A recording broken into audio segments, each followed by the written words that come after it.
Hello fellow geeks, my name is Bob and welcome to the every single time introduction for citygeek.com presents video short takes. In this continuing series, we're looking at the media that we have consumed that we feel we can adequately discuss within the course of a 3-minute time frame. So all these videos will be short and sweet, and thank you for watching Introduction a million times if you're already a subscriber to us. If you're not a subscriber, welcome to the madness.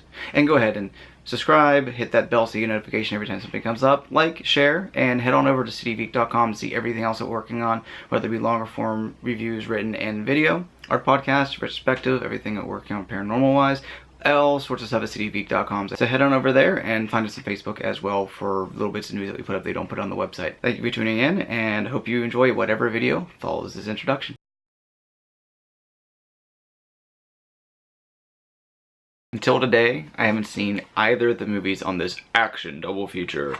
But today I did fix that by watching the 1986 crazy-ass, cliche-filled blast that was Cobra.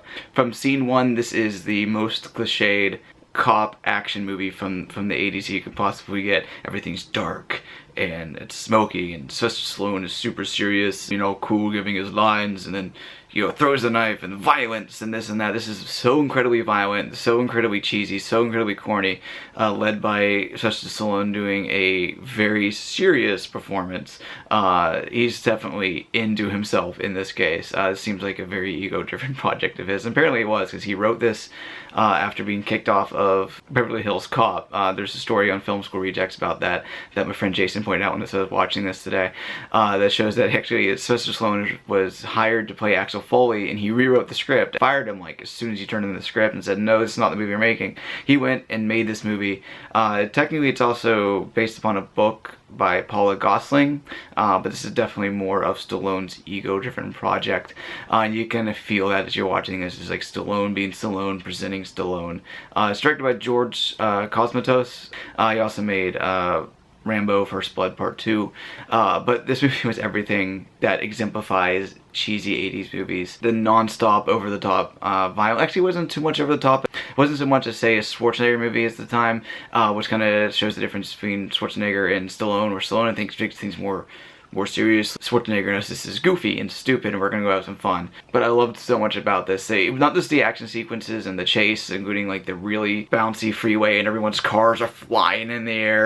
You almost expect them to hit every fruit cart on the way down to the waterfront, which actually doesn't happen in this case. But it's still that wild and that crazy. It even cuts down to something like Sylvester Stallone eating his pizza, where he literally cuts him with his scissors and this then eats it in that way, just one half of a slice, like he had never seen pizza before, and he's told, I know I have to cut this, I don't know how, and no one wants to tell him. I loved Brian Thompson's over-the-top cult leader villain.